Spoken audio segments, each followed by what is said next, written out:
નમસ્કાર મિત્રો, તમે જોઈ રહ્યા છો આપણે આજે આપણી યુટ્યુબ ચેનલનો પ્રથમ વિડીયો અને આપણે વાડીમાં આવી ગયા છીએ। આપણે સિંગનું વાવેતર કરેલું છે અને સિંગમાં આંટો મારવા આવી ગયા છીએ વાડીમાં। થોડોક વરસાદ જતો રહ્યો છે, વરસાદ નથી અત્યારે, તો જોવા આવ્યા છીએ કે કાંઈ રોગ જીવાત નથી ને આપણી સિંગમાં। તો અત્યારે આપણે વાડીમાં આંટો મારીએ છીએ।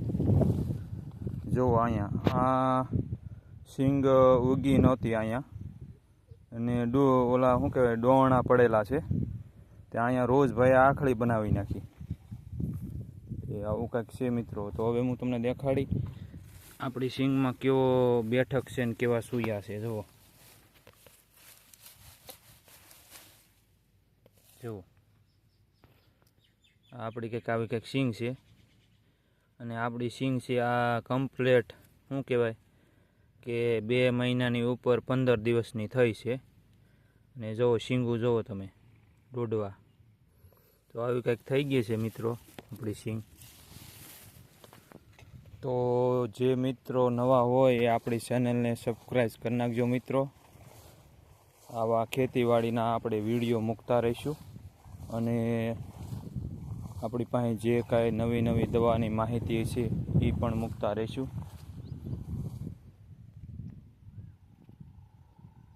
તો આવી કંઈક આપણી સિંગ છે મિત્રો જુઓ, અને સિંગ 32 નંબર છે।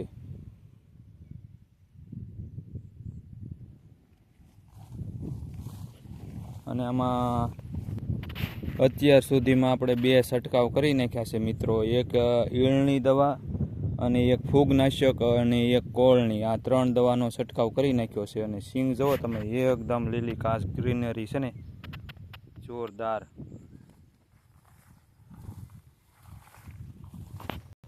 અને મિત્રો મઘાનું નક્ષત્ર ગયું છે, એટલે વરસાદ મઘાનો નક્ષત્રનો વરસાદ પણ સારો છે, તો એટલે હુયાની પણ રમઝટ છે, અને હુયાનું પણ સારું એવું કામ છે। અને આવા ઝાડવા ખડ થઈ ગયું છે, આ ખડ બધું હવે થોડીક વરાપ થઈ જાય એટલે આપણે મજૂર દાળિયા લાવી અને આ ખડ ખેંચાવી લેવાનું છે। અથવા તો ખેંચાવામાં જો હુયા અને સિંગને નુકસાન થાય તો આપણે મજૂર પાસે દાંતડા આપીને વઢાવી લેવાનું છે, કારણ કે ખડના ઝાડવા ક્યાંક ક્યાંક દેખાય છે। જો આવા કંઈક ઝાડવા દેખાય છે ખડના, તો આ બધા ઉપાડવા પડશે। તો પ્રથમ વિડીયો છે મિત્રો, અને બધાએ સપોર્ટ કરતા રહેજો। જય મા માંગલ।